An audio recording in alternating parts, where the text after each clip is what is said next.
Jepang jajal Thailand, Shin Tae-yong full senyum, dua pemain andalan sudah pulih. Stefano Lillipali dan Nadeo Argawinata dipastikan gabung timnas Indonesia di Piala Asia 2024. Temanku yang baik hati, subscribe dulu, agar tidak ketinggalan berita timnas Indonesia. Dua pemain andalan Shin Tae-yong, yakni Marcelino Ferdinand dan Ivar Jenner pulih dari cedera, timnas Indonesia dipastikan siap meladeni Jepang, Irak dan Vietnam di Piala Asia 2024. Piala Asia 2023 sendiri akan digelar di Qatar pada tanggal 12 Januari hingga tanggal 10 Februari tahun 2024. Timnas Indonesia langsung ditantang Irak pada tanggal 15 Januari tahun 2024 di matchday pertama Grup D. Setelah itu, skuad Garuda julukan Timnas Indonesia akan menantang Vietnam pada tanggal 19 Januari tahun 2024. Terakhir, tim Merah Putih bakal diuji oleh negara terkuat di Asia yakni Jepang pada tanggal 24 Januari tahun 2024. Sebelum terbang ke Turki dan Qatar, timnas Indonesia mendapat amunisi tambahan. Salah satunya yakni Justin Buchner yang sudah resmi jadi warga negara Indonesia, WNI, usai mengambil sumpah di Jakarta pada Rabu, tanggal 6 Desember tahun 2023 lalu. Selain itu, ada Marcelino Ferdinand dan Ivar Jenner yang dilaporkan sudah pulih dari cederanya. Kabar baik ini disampaikan oleh akun Instagram fanbase Timnas Indonesia, @football.indonesia yang menyebut Ivar dan Marcelino sudah berlatih bersama klubnya masing-masing, yaitu FC Utrecht dan KMSK Deinze. Jelang TC di Turki untuk persiapan Piala Asia 2023 di Qatar, Jenderal Lini Tengah Timnas Indonesia, Ivar Jenner dan Marcelino Ferdinand sudah kembali berlatih normal bersama klubnya masing-masing, tulis laporan akun @football. Kehadiran Ivar dan Marcelino yang merupakan gelandang tangguh dan kreatif itu sangat dibutuhkan di skuad Timnas Indonesia. Lantas, akankah mereka sanggup bawa Timnas Indonesia hajar Jepang, Irak dan Vietnam? Hal itu bukan tidak mungkin terjadi.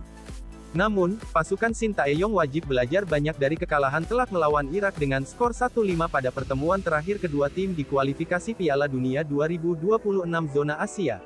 Selain itu, Shin Tae-yong juga punya rapor buruk saat bertemu dengan Vietnam. Di sisi lain, pelatih tim nasional Timnas Jepang, Hajime Moriyasu, pantang anggap remeh Timnas Indonesia yang akan menjadi salah satu lawannya di Piala Asia 2024. Moriyasu menatap serius ajang tersebut dengan mempersiapkan skuadnya sebaik mungkin.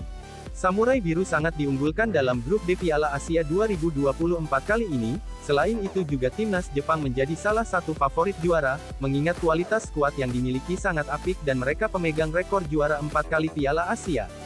Tak sampai di situ, timnas Jepang juga sedang dalam tren positifnya. Tim besutan Moriyasu itu mencatatkan 8 kemenangan di 8 pertandingan terakhirnya. Bahkan salah satunya, Samurai Biru sukses menumbangkan Jerman dengan skor 4-1 pada tanggal 10 September tahun 2023. Meski demikian, Moriyasu tetap tidak anggap remeh lawan yang akan mereka hadapi termasuk timnas Indonesia. Pelatih berusia 55 tahun itu ingin skuadnya dalam kondisi siap tempur di Piala Asia 2023. Kami ingin tampil sempurna sejak pertandingan pertama, tapi harus bersiap untuk berkembang di setiap pertandingan, dan juga mampu menghadapi cedera dan hal lainnya, kata Moriyasu, dilansir dari Channel News Asia, Sabtu, tanggal 9 Desember tahun 2023.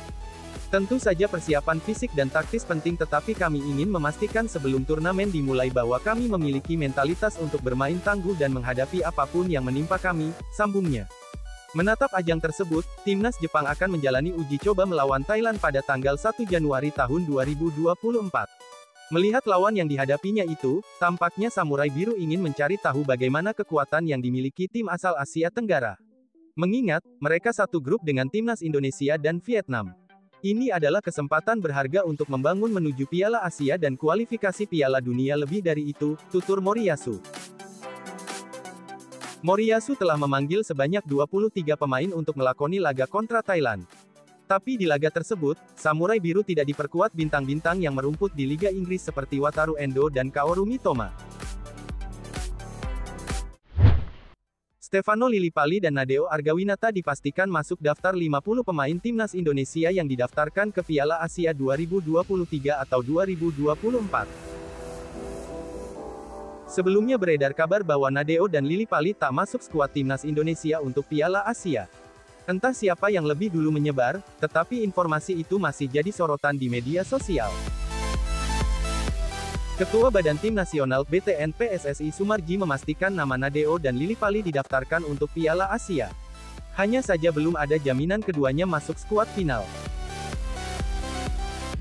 Nadeo Argawinata dan Stefano Lillipali masuk daftar 50 pemain yang kami daftarkan ke Piala Asia 2023, kata Sumarji pada Senin tanggal 11 Desember tahun 2023.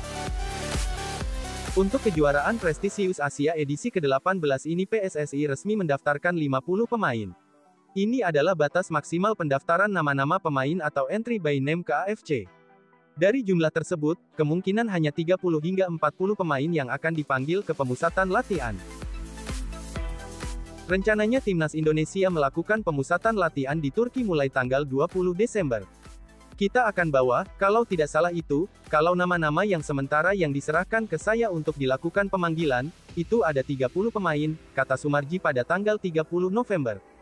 Tapi, masih belum pasti, ya, bisa nambah, gitu ya. Bisa nambah, bukan bisa kurang, tapi bisa nambah. Dari 30 itu bisa juga 40, gitu. Tergantung kebutuhan, ujarnya. Selama pemusatan latihan di Turki, Asnawi Mangkualam dan kawan-kawan akan melakoni 2 laga uji coba melawan Libya. Laga persahabatan ini berlangsung pada 2 dan tanggal 5 Januari. Setelah itu skuad Merah Putih akan berlatih di Qatar. Kemungkinan skuad final, 23 pemain, Indonesia untuk Piala Asia 2023 akan diumumkan sebelum terbang ke Qatar. Sebelum tampil dalam persaingan grup D Piala Asia 2023, tim asuhan Shin Tae-yong ini akan melakukan uji coba melawan Iran. Pertandingan ini akan berlangsung pada tanggal 9 Januari tahun 2024. Skuad Garuda akan melakoni 3 pertandingan kontra Libya dan Iran. Yang jadi pertanyaannya, apakah ketiga pertandingan ini masuk dalam perhitungan ranking FIFA? Sebab, ketiga laga itu dilaksanakan di luar jeda internasional yang ditetapkan oleh FIFA alias FIFA Matchday. Jawabannya adalah ketiga laga itu mungkin saja berpengaruh dalam perhitungan ranking FIFA. Asalkan, federasi-federasi yang terkait bersepakat untuk dihitung dalam ranking FIFA. Namun demikian, nilainya tidak akan besar. Jadi, disinyalir, tidak akan perubahan apapun dalam perhitungan ranking FIFA. Bagaimanapun, ketiga pertandingan ini memang tidak diniatkan untuk mendongkrak ranking FIFA. Laga-laga ini harusnya dimanfaatkan oleh Shin Tae-yong untuk meramu tim terbaik yang akan tampil di Piala Asia 2023.